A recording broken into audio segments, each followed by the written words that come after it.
आज के case studies के इस लेक्चर में बात करेंगे डाइवोर्स की। डाइवोर्स लेने का पूरी तरीके से तरीका ही बदल गया है, क्योंकि पहले जब हम डाइवोर्स के लिए जाते थे तो एक लंबा समय लगता था और हमें डिवोर्स कई बार नहीं मिलती थी, लेकिन अब आपको फटाफट डाइवोर्स भी मिलेगी और इस तरीके से अब आपके साथ कोई धोखाधड़ी भी नहीं होगी और मनमानी भी नहीं कर पाएगी पत्नी। कई बार ऐसा देखा गया कई केसेस में पत्नी कहती ना मैं डिवोर्स दूंगी ना साथ रहूंगी, तो ये मनमानी अब पत्नी की बिल्कुल भी नहीं चलने वाली। अगर पत्नी ऐसा कहती है तो आपको और जल्दी फटाफट आपको वन साइडेड डिवोर्स मिल जाएगा। ऐसा तरीका भी आपको बताऊंगा। साथ ही म्यूचुअल डिवोर्स में कई बार ऐसा देखा गया कि पत्नी एंड टाइम पे मुकर जाती, बोलती अब मुझे डिवोर्स नहीं देना, और या फिर फर्स्ट इंस्टॉलमेंट सेकंड इंस्टॉलमेंट लेने के बाद में पत्नी मुकर जाती अब मुझे डिवोर्स नहीं देना। यहां पर पति बुरी तरीके से फंस जाता था, लेकिन अब ऐसा पति के साथ बिल्कुल नहीं होगा।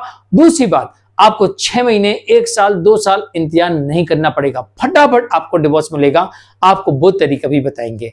तो डिवोर्स लेने का तरीका पूरी तरीके से बदल चुका है। अब आपको इस नए तरीके से डिवोर्स लेना पड़ेगा, तो चाहे वन साइडेड हो और चाहे म्यूचुअल हो, आपको फटाफट मिलने वाली है। जय जिनेंद्र, मैं मुकेश जैन। वीडियो को लाइक और शेयर कर दीजिए और इस तरह जजमेंट्स पाने के लिए दिए गए नंबर पर आप हमें संपर्क कर सकते हैं। चलिए शुरुआत करते हैं। सबसे पहले बात कर लेते हैं म्यूचुअल डाइवोर्स की, फिर करेंगे वन साइडेड यानी एक तरफा डाइवोर्स की, कंटेस्टेड डाइवोर्स की। देखो भाई, अगर आप म्यूचुअल डाइवोर्स लेना चाहते हो तो आपको सबसे पहले एक एग्रीमेंट साइन करवा लेना है।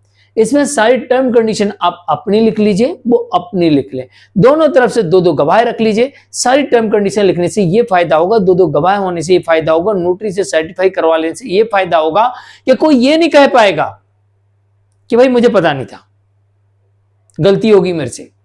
तुम्हारे से गलती नहीं, सारा एग्रीमेंट में लिखा हुआ है, सबकी सहमति से हो रहा है। दूसरी बात, इसमें जो पैसे का लेन देन होगा वन टाइम सेटलमेंट होगा। कई लोगों को यह लगता है कि बैंक डिमांड ड्राफ्ट जो बनता है उसकी वैलिडिटी 3 महीने की होती है। ऐसी स्थिति में कैसे होगा? देखो, अगर ऐसी स्थिति बनती है तो आप बैंक डिमांड ड्राफ्ट कोर्ट के आदेश से आप उसको बदल सकते हैं, कोई दिक्कत नहीं है, बदला जा सकता है, न्यायालय परमिशन दे देती है। लेकिन आपको बैंक डिमांड ड्राफ्ट ही देना है। इससे सबसे बड़ा फायदा ये होगा कि आपने बैंक डिमांड ड्राफ्ट बनवाया, उसकी वैलिडिटी 3 महीने की होती है, 6 महीने का कोर्ट कूलिंग पीरियड देती है। आप निवेदन कर लीजिए, 6 महीने का कूलिंग पीरियड हट जाएगा। अब आपको कोर्ट में एक बार पिटीशन जमा करना है, दूसरी बार आपको जाना है और अपने बयान देने। दोनों पक्ष एक साथ चले जाइए, बयान हो जाएंगे। कोई गवाह है तो गवाह को लेके चले जाइए, एक साथ बयान हो जाएंगे, बयान हो गया, मैटर क्लोज हो गया। इतना ही से तो होना है म्यूचुअल में।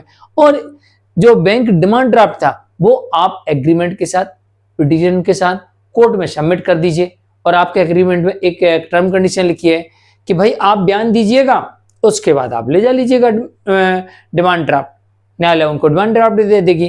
तो इस माध्यम से आपका जो सेकंड सेटलमेंट पे, सेकंड या फर्स्ट इंस्टॉलमेंट पे जो आपके साथ में धोखाधड़ी हो जाती थी, तो फर्स्ट या सेकंड इंस्टॉलमेंट पे आप कोई धोखाधड़ी का मामला नहीं, सिर्फ वन टाइम देना, बयान दीजिए, गवाही दीजिए, सबूत दीजिए, गवाही लेके आइए, दीजिए, एक ही बार में जाइए। क्योंकि म्यूचुअल में ज्यादा काम नहीं होता, क्योंकि दोनों की आपसी सहमति से होता है, तो न्यायालय ऐसे में फटाफट डिवोर्स देती है। और ऐसे में कई बार देखा गया कि 1 महीने के भीतर भी आपका डिवोर्स हो जाता है। और इस एग्रीमेंट के आधार पर जितने भी सारे केसेस चल रहे थे वो सारे सेटलमेंट हो जाएंगे और कोई आपकी टर्म कंडीशन है तो वो भी उसमें लिखी जाएगी। और इन फ्यूचर आपके ऊपर कोई किसी प्रकार का दावा नहीं करेगा, ये भी सारी टर्म कंडीशन उसमें आ जाती है। तो इस तरीके से आप करते हैं तो म्यूचुअल डिवोर्स आपका जल्दी भी हो जाएगा और आपको भविष्य में कोई दिक्कत भी नहीं जाएगी। अब कर लेते हैं बात वन साइडेड डाइवोर्स की, एक तरफा डाइवोर्स की। अगर आप वन साइडेड डाइवोर्स की बात करते हैं तो वन साइडेड डाइवोर्स में काफी टाइम लगता है और साथ में इसमें हमको समय के साथ साथ पैसा भी लगता है और पैसे के अलावा हमें सबूतों की आवश्यकता ही पड़ती है।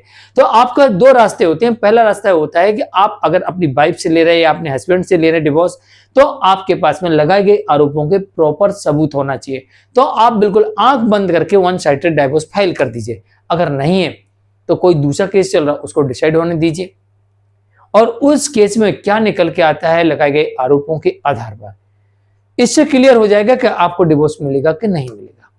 तीसरा ये कि आप एक लंबे समय से डाइवोर्स का केस फेस कर रहे हैं, एक लंबे समय से आप अलग अलग रह रहे हैं, तो फिर यहां पर सुप्रीम कोर्ट आर्टिकल 142 के अंतर्गत पूर्ण न्याय करते हुए उस परिस्थिति में आपको डिवोर्स देती है, जिस परिस्थिति में ये कहती है कि भाई दोनों पक्षों का एक साथ रहना संभव नहीं, क्योंकि हमने भी सारी कोशिश कर ली, निचली अदालतों ने भी कोशिश कर ली और इसके अलावा अलग अलग मेडिएशन सेंटर वालों ने भी कोशिश कर ली, लेकिन दोनों एक साथ रहने के लिए तैयार नहीं है। तो ऐसी स्थिति में एक साथ रहने का कोई मतलब ही नहीं है। जब नहीं रहना इनको तो इनको डाइवोर्स दे दिया जाए और वहां पर आर्टिकल 142 के अंतर्गत डिवोर्स मिल जाता है। तो वन साइडेड डाइवोर्स में बस यही कंडीशन है, या तो न्यायालय को ये लगे कि आप दोनों एक साथ नहीं रह सकते, इतना आप लोगों के बीच में मनमुटाव है कि एक साथ रहने की संभावना नहीं है, या फिर आपके पास में प्रॉपर सबूत होना चाहिए, या फिर अगर पति है तो पति ये साबित कर सकता है कि मेरी पत्नी बिना किसी कारण के अलग रह रही, क्योंकि उसने अलग अलग केसेस में साबित कर दिया कि पत्नी लगाए गए आरोपों को साबित नहीं कर पा रही है, झूठ बोल रही है, झूठे आरोप लगा रही है, तो फिर पति को ग्राउंड मिल जाता है कि वो कह सकता है कि पत्नी बिना किसी कारण के अलग रह रही। इस कारण से डिजर्शन का ग्राउंड भी बनता है और मेंटल क्रूरल्टी का ग्राउंड भी बनता है और इसके आधार पर उसे वन साइडेड डिवोर्स मिल जाता है। और अगर पत्नी के पक्ष में सेक्शन 9 का आदेश है और पति फिर भी लेने नहीं जा रहा है, तो ऐसी स्थिति में अब पत्नी पति से डिवोर्स ले सकती है डिजर्शन और मेंटल क्रूरल्टी के आधार पर, या उसने जो बाकी के केसेस किए वो केस वो जीत रही है या जीतने के लिए सबूत है उसके पास या जीत गई है, तो फिर डिवोर्स के लिए जा सकती है। अगर उसके पास प्रॉपर सबूत है तो फिर तो वो दहेज उत्पीड़न के केस के साथ साथ डिवोर्स का केस भी फाइल साथ में कर सकती है और वहां पर उसको वन साइडेड डिवोर्स मिल जाएगा। और अगर पति के पास भी सबूत है तो पति भी सेक्शन 9 न करके सीधे डिवोर्स का केस फाइल कर सकता है और जो उसके साथ अपराध हुआ है उस अपराध के लिए अलग से केस भी फाइल कर सकता है। तो आपराधिक मामला अलग, डिवोर्स का अलग, लेकिन सबूत है तभी। हाँ, एक बात और इसमें कही गई है, अलग अलग जजमेंट देखने पर यह पता लगा है कि न्यायालय ये कह रही है कि अगर आप उसके बॉयफ्रेंड को, गर्लफ्रेंड को अगर उसके ऊपर आरोप लगाते हो और आपका प्रूफ है तो आप डाइवोर्स के केस में उसको पार्टी बना सकते हैं और साबित होने पर मान लिया जाएगा कि अडल्ट्री में था और इस कारण से इस केस में डिवोर्स दिया जाएगा। तो आपको उसको पार्टी भी बनानी, अगर आपको उसके गर्लफ्रेंड या बॉयफ्रेंड के खिलाफ आपके पास में सबूत और प्रॉपर जानकारी है, बिल्कुल आप पार्टी बना सकते हैं। तीसरी बात इसमें, दूसरी बात कोर्ट ने इसमें यह भी कही है कि अगर आपको ऐसा लगता है कि आपका जो जीवन साथी है वो एडल्ट्री में है और आप चाहते हैं उसकी कॉल डिटेल निकलवाना, तो आप न्यायालय से इस आधार पर कॉल डिटेल्स निकला सकते हैं, लेकिन आप पहले श्योर होना चाहिए कि हाँ ये उसके साथ अडल्ट्री में है और इस नंबर से किसी अन्य नंबर पर कॉल करता है, तो आप उसकी कॉल डिटेल भी उस नंबर की निकलवा सकते हैं, लेकिन पहले श्योर हुई है उसके बाद ही निकलवाइए क्योंकि ये काफी रिस्की है। तो न्यायालय से आपको कॉल डिटेल्स भी आपके जीवन साथी की मिल जाएगी और इससे आप उसे अडल्ट्री में रहना साबित कर सकते हैं। तीसरा, इसमें एक और ऑप्शन आपको मिल जाता है। न्यायालय ये कह रहे क्या अगर आपकी वाइफ का बॉयफ्रेंड है तो आप उसके ऊपर मानहानि का केस कर सकते हैं। अगर पत्नी से कह रही है अगर आपके हस्बैंड के गर्लफ्रेंड है तो आप उसके ऊपर मानहानि का केस भी कर सकते हैं। मतलब आप यहां पर उससे कंपल्सेशन ले सकते हैं, जो गर्लफ्रेंड बॉयफ्रेंड है उससे कंपल्सेशन भी ले सकते हैं। ऐसे जजमेंट्स भी देखने को मिल रहे हैं और आप अपने जीवन साथी से कंपल्सेशन तो ले ही सकते हैं। तो चलिए आज के लिए इतना ही। मैं हूं मुकेश जैन। वीडियो को लाइक और शेयर कर दीजिए। नमस्कार।